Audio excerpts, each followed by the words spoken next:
सस श्रृंग नहीं मिलेगा, आकाश कुसुम नहीं मिलेगा, मृग मरीचिका में जल नहीं मिलेगा।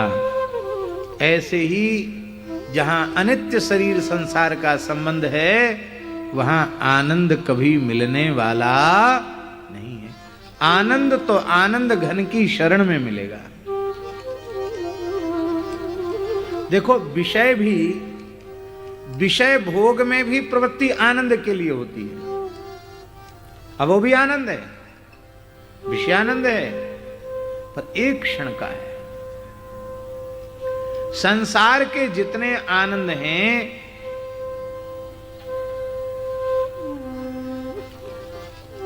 वो आरंभ में क्षणिक सुख की अनुभूति कराने वाले हैं, परिणाम में भयंकर दुख देने वाले हैं। हमारे पूज्य महाराज जी सुनाते थे, गुरुदेव भगवान भक्तमाली जी के ब्रज 84 कोस की परिक्रमा गई पूज्य महंत श्री श्याम सुंदर दास जी महाराज के नेतृत्व में। महाराज जी भी उस परिक्रमा में थे और वही कई महापुरुष थे, 300-400 भक्त लोग थे। कोसी पहुंची परिक्रमा, कुआर का महीना।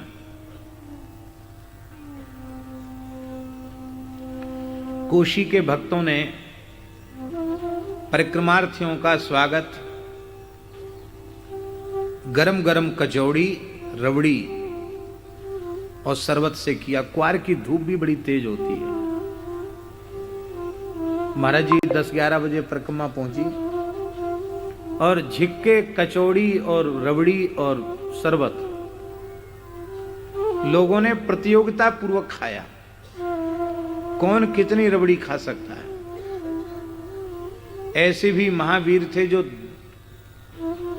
2-2 किलो, 3-3 किलो तक रबड़ी खा गए, और कचौड़ी की तो गिनती नहीं।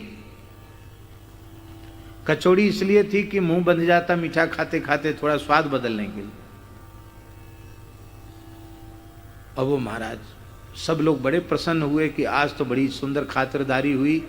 बोले आज पंगत नहीं होगी, बस हो गया, अब शाम रात को ब्यारू होगी, अभी कुछ नहीं मिलेगा, बस यही है, झिक्के पालो जिसको पाना हो।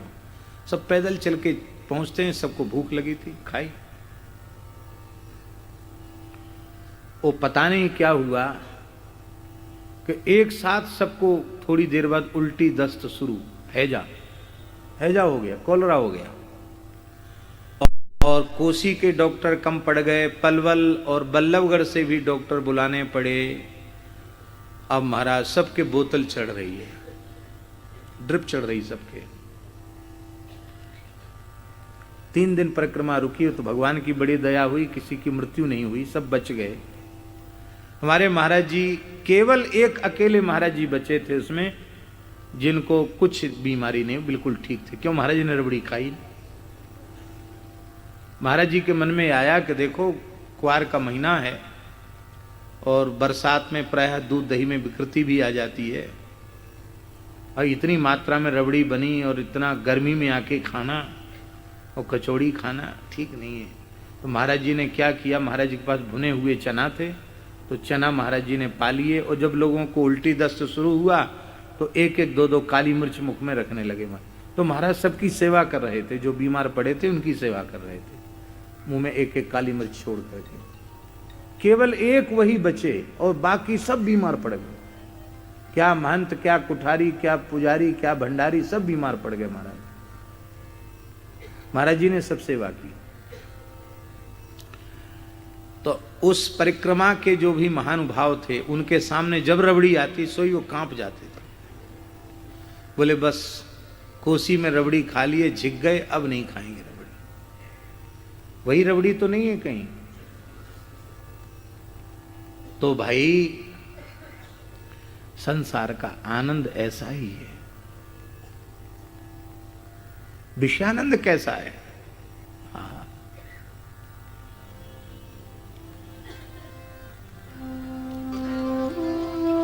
पूज्य श्री हरिराम बाबा महाराज बड़े निर्मल संत थे। वो कहते थे, बच्चा,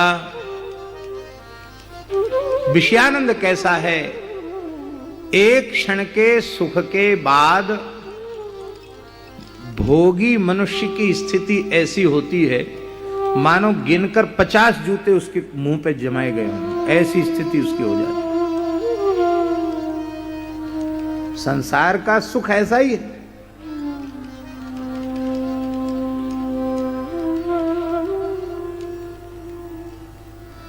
आरंभ में सुख की अनुभूति और परिणाम में भयंकर दुख। उपासना में, भजन में, तपस्या में आरंभ में क्लेश हो, लेकिन उसका परिणाम क्लेश नहीं है, उसका परिणाम अनंत सुख है। इसलिए महाराज जी भगवान श्री कृष्ण स्वयं अपने मुखारविंद से कह रहे हैं, ब्राह्मणस्य शरीरोयं क्षुद्र कामाय नेष्यते कृच्छ्राय तपसे चेह प्रेत्यानंत सुखाय च। ये ब्राह्मण का शरीर, यहां ब्राह्मण शरीर उपलक्षण है। इसलिए उपलक्षण है क्योंकि ब्राह्मण मनुष्य जाति का प्रतिनिधित्व करता है, ब्राह्मण नेतृत्व करता है। तो ब्राह्मण के कहने से केवल ब्राह्मण का ग्रहण नहीं, यहां मनुष्य मात्र का ग्रहण है। इसी को उपलक्षण कहते हैं।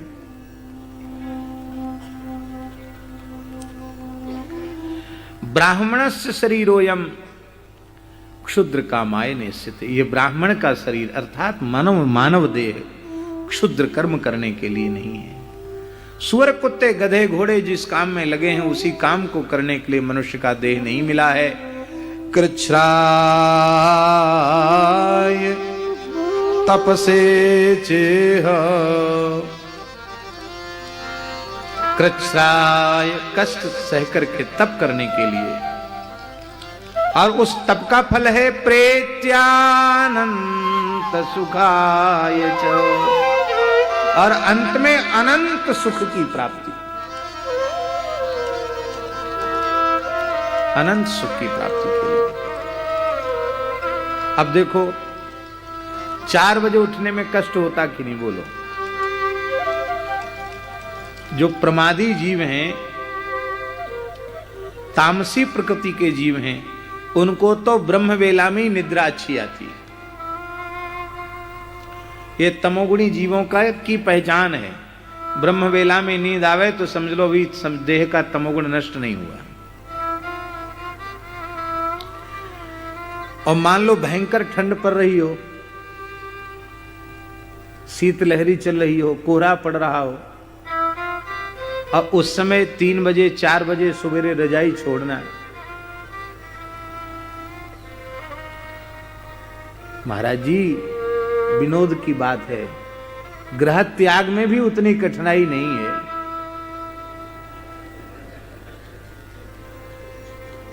जितनी कठिनाई उस समय रजाई के त्याग में है। लेकिन उस रजाई के मोह को त्याग करके कोई स्नान करके शांत चित्त होकर के ध्यान में बैठता है, भजन में बैठता है, तो कितना सुख होगा उसमें। शरणम हरि शरणम हरि शरणम हरि। देर तक सोने वाला उस सुख का अनुभव कर सकता है? नहीं कर सकता है। ब्रह्म वेला में भजन की हाट लगती है। हाट जानते हो ना, बाजार। भजन की हाट ब्रह्म वेला में लगती है, और ब्रह्म वेला बीतने के बाद हाट उठ जाती है भजन की। फिर सड़ा गला माल मिलेगा, बढ़िया चीज फिर नहीं मिलेगी। भजन का समय महापुरुषों ने तो, हमारे पूज्य श्री पहाड़ी बाबा महाराज, खाक चौक वाले महाराज जी, किसी को साधन बताते थे तो पहली शर्त थी, पहले रात्रि में 2 बजे सैया त्याग करने का अभ्यास कर लो, तब हमारे पास आओ साधन की बात पूछने। महाराज जी का नियम था। इसलिए कोई हमारे जैसा मोटा तगड़ा आदमी जाके कहे कि महाराज साधन बताओ, तो बहुत फटकारते थे उसको। दुनिया भर की चर्बी बढ़ा ली, इतना बड़ा पेट कर लिया, अब आए साधन पूछने। जाओ भगो यहां से, बड़े साधन पूछने आए हो।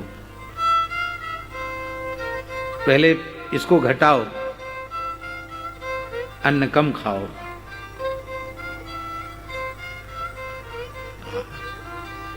कोई भी व्रत है, जप है, तप है, नियम है, इसमें कष्ट होता है, लेकिन यह कष्ट कष्ट नहीं है, यह कष्ट अनंत सुख को देने वाला है।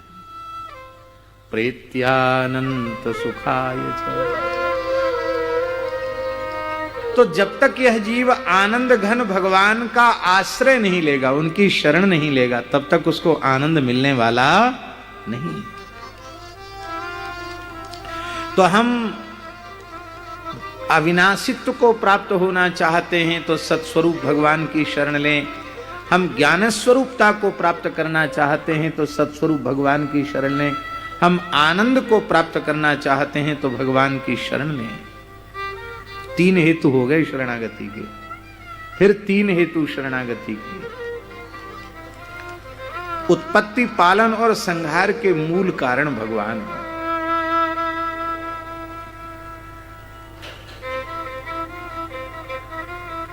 उत्पत्ति भी भगवान के संकल्प से, पालन भी भगवान के संकल्प से, और संहार भी भगवान के संकल्प से। इसी चक्र में जीव पड़ा है, बार बार पैदा होना, बार बार पैदा होना, बार बार मरना।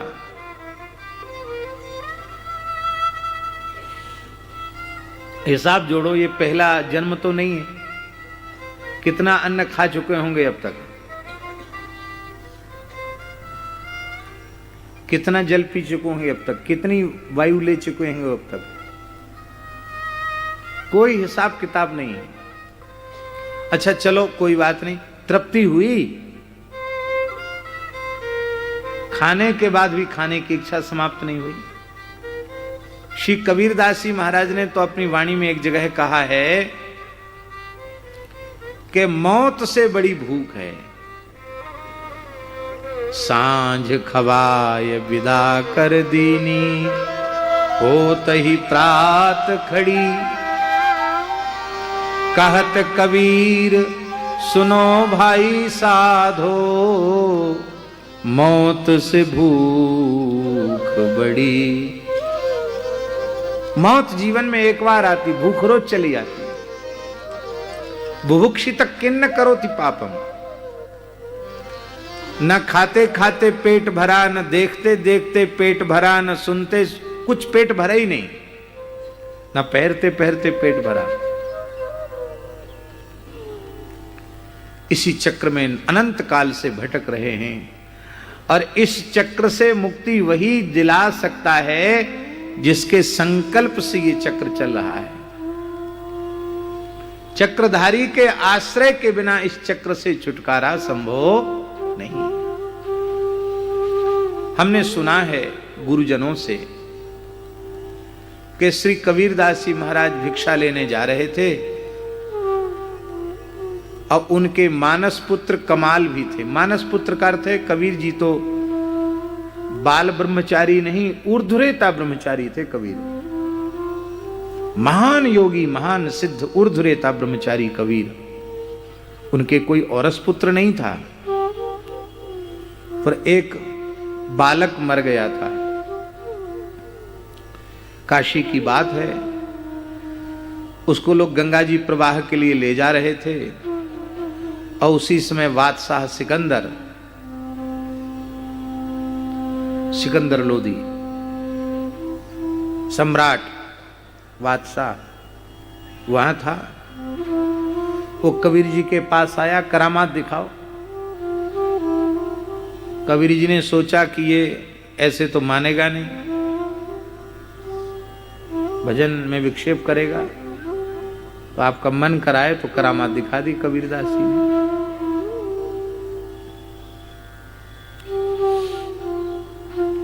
उस मरे हुए बच्चे को कहा कबीर जी ने, बादशाह सलामत के हुक्म से जिंदा हो जा। नहीं हुआ जिंदा।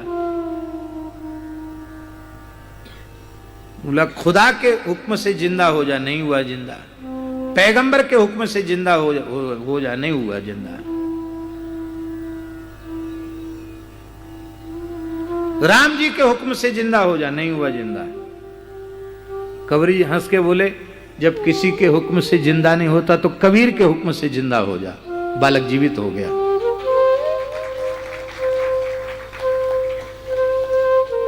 बादशाह के मुंह से निकला कमाल कमाल कमाल कमाल कमाल कमाल कमाल। बस उस बच्चे का नाम ही कमाल पड़ गया।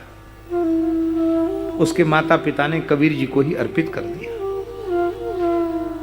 ये थे कमाल। कमाल भी ऐसे ही थे, महान योगी, महान भक्त। दोनों एक साथ भिक्षा के लिए जा रहे थे।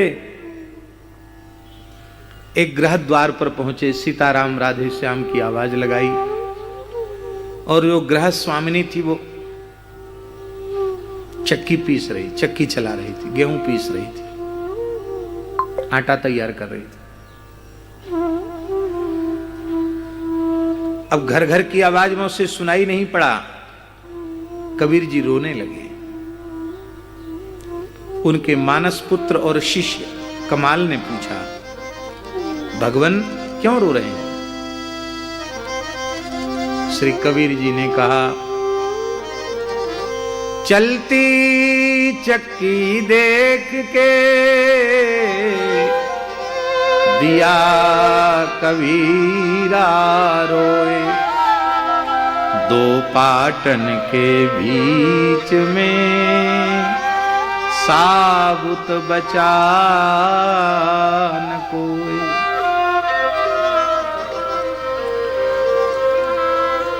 ये काल की चक्की चल रही है और इसमें जीव रूपी ये सब बीज गेहूं पिस रहे हैं, कोई सावत नहीं बचा। नाथ सकल जग काल कलेवा। कमाल जी हंसने लगे। कबीर जी ने कहा, मैं रो रहा हूं, तू हंस क्यों रहा? उसने कहा, गुरुदेव आपको भी शिक्षा मिल रही है कि काल की चक्की चल रही है, सब पिस रहे हैं, हमको भी शिक्षा मिल रही। क्या? चलती चक्की देख के हंसा कमाल ठठाए। क्यों हंसा? बोले, जो कीली से लग रहा सो पूरा बच जाए। इस चक्की के बीच में कील है, उस कील के पास जो पहुंच गया वो बिल्कुल साबुत बच जाता है। ऐसे ही इस काल की चक्की की धुरी परमात्मा है। परमात्मा की चरण सन्निधि में पहुंच जाता है, वो काल की चक्की में पिसने से मुक्त हो जाता है। अर्थात उसे बार बार पैदा नहीं होना पड़ता, बार बार मरना नहीं पड़ता है। एक बार मर जाओ फिर नहीं मरना पड़ेगा। मरना मरना भांति है, जो मर जाने कोई, राम दुआरे जो मरे, बहुरी न मरना हो। भगवान के होकर एक बार मर जाओ फिर दोबारा मरना नहीं पड़ेगा। विश्वोत्पत्त्यादि हेतवे, ये तीन हेतु और हैं भगवत शरण। त्रिविध ताप से सच्चिदानंद स्वरूपता की प्राप्ति के लिए भगवान की शरण, उत्पत्ति पालन संहार के चक्र से मुक्त होने के लिए भगवान की शरण, और फिर तीन कारण हैं त्रिविध तापों के विनाश के लिए भगवान की शरण। दैहिक दैविक भौतिक तीनों प्रकार के तापों का नाश हो जाता है भगवान की शरण लेने से।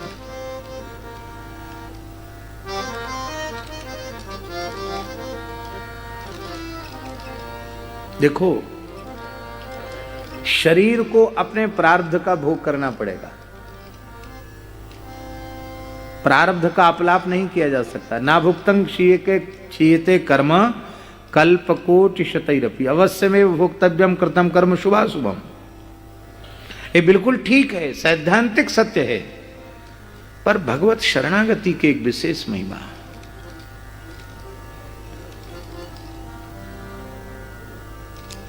जो भगवान से विमुख प्राणी है ना, उनके जीवन की अनुकूलता ही उनके दुख का कारण बनती है।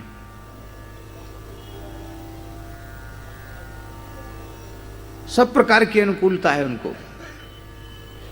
खूब मान बढ़ाई, पद प्रतिष्ठा, रुपया पैसा, किसी चीज की कमी नहीं है, सब जगह उनकी हुकूमत चलती है।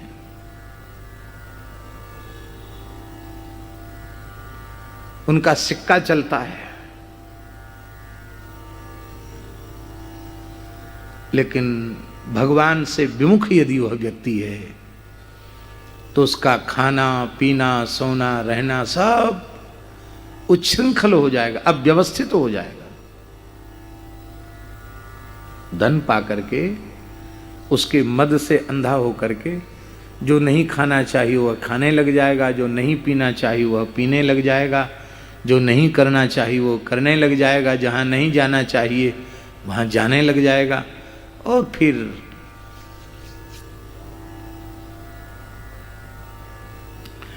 वही सुख संपत्ति, वही पद प्रतिष्ठा उसे नरक ले जाने वाली होगी। ध्यान नहीं आ रहा है किसने पूछा था,